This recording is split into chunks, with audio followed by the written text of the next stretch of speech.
నలుపు తెలుపు ఇది ఏది శాశ్వతం కాదు అని తెలియచేసే కథ నల్లపిల్ల.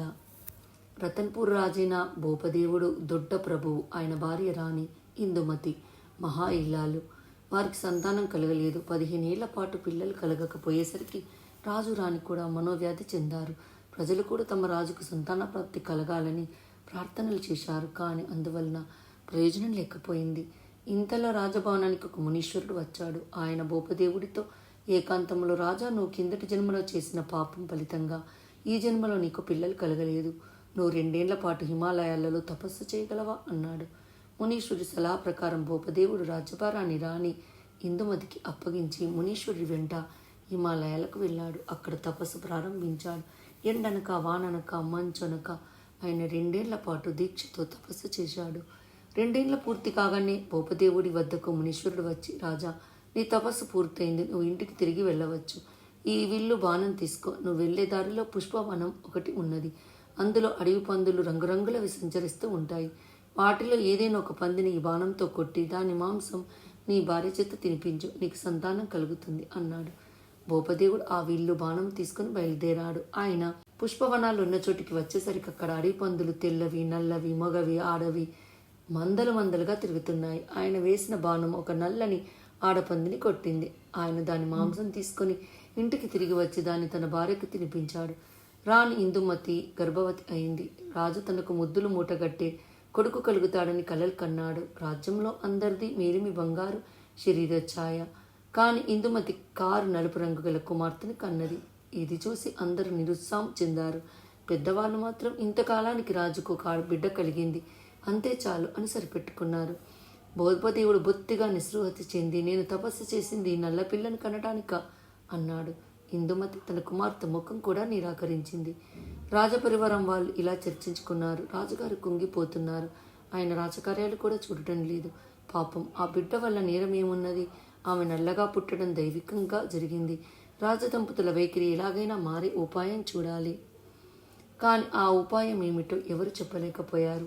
అప్పుడు ఆస్థాన ఇంద్రజాలికుడు సోమనాథుడు, నా ఇంద్రజాలం ప్రయోగించినా ఏం అన్నాడు. తప్పకుండా ప్రయోగించు, నీ మాట నాకు తట్టనే లేదు. నీ ఇంద్రజాలంతో రాజు మనసు రాణు మనసు మార్చు, విజయీ భవ అన్నాడు ప్రధానమంత్రి. మర్నాడు ఉదయం సోమనాథుడు తన పరికరాలతో సహా రాజభవనానికి వెళ్ళాడు. ఆ పరికరాలు లేవంటే ఒక లోహపు గొట్టము, దాన్ని నిలువుగా అమర్చడానికి ఒక స్టాండు, ఒక తెల్లని బంతి మాత్రమే. అతను ఆ గొట్టాన్ని స్టాండు సహాయంతో నిలువుగా అమర్చి, మహారాజా, మహారాణి, నేను మీలాగే పుణ్యాత్మని కాను, తపస్సు చేసిన వాడిని కాను, సాదా మనిషిని, అయినా నేను మీకు ఒక అద్భుతం చూపిస్తాను అన్నాడు. ఇలా అని సోమనాథుడు తన చేతిలో ఉన్న తెల్లని బంతిని నిలువుగా ఉన్న గొట్టం పై భాగంలో వేసి తన మంత్రదండంతో కిందికి తోశాడు. ఆ బంతి గొట్టం దిగువ భాగంలో నుంచి కింద ఉన్న బల్ల మీద పడింది. అతడు దాన్ని తీసి మళ్ళీ గొట్టం పైభాగములో నుంచి మంత్రదండంతో కిందికి తోశాడు. మళ్ళీ బంతి కింద పడింది. కానీ అది ఇప్పుడు తెల్లగా లేదు, నల్లగా ఉన్నది. చూశారా మహారాజా, మహారాణి, తెలుపు కాస్త నలుపు అయిపోయింది. తెలుపు నలుపు అనేవి నిజం కాదు, భ్రమ. జాగ్రత్తగా గమనించండి అంటూ సోమనాథుడు నల్ల బంతిని గొట్టం పైభాగంలో వేసి మంత్రదండంతో తోశాడు. ఈసారి బంతి కింద పడినప్పుడు నల్లగా ఉండగా తెల్లగా ఉన్నది. చూడండి, రంగులో ఏమున్నది, అది శాశ్వతం కాదు. రాజకుమారి వాళ్ళ నల్లగా ఉండవచ్చు, రేపు ఆ రంగు మారదని ఎవరు చెప్పగలరు? ఆమె దైవశక్తి వల్ల పుట్టింది, దైవం ఆమె వెంట ఉంటాడు అన్నాడు సోమనాథుడు.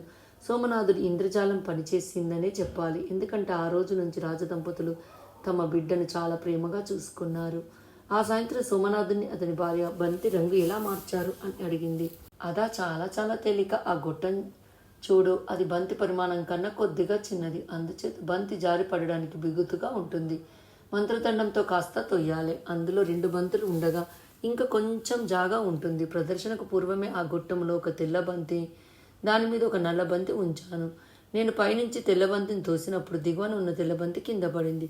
కానీ ఆ తెల్లబంతిని మళ్ళా తోసినప్పుడు దిగువ వచ్చిన నల్ల బంతి కింద పడింది. ఆ నల్ల బంతిని తోసే సమయం కింద తెల్లబంతి సిద్ధంగా ఉన్నది అన్నాడు సోమనాథుడు. ఇంత తేలిక మోసమా అన్నది సోమనాథుడి భార్య. చెబితే తేలికే, చూసే వాళ్ళకే అద్భుతం అన్నాడు సోమనాథుడు నవ్వుతూ. ఈ కథ మీకు నచ్చినట్టయితే లైక్ చేయండి, కామెంట్ చేయండి, సబ్స్క్రైబ్ చేయండి. నోటిఫికేషన్ల కోసం పక్కనే ఉన్న బెల్ ఐకాన్ క్లిక్ చేయండి. Thank you.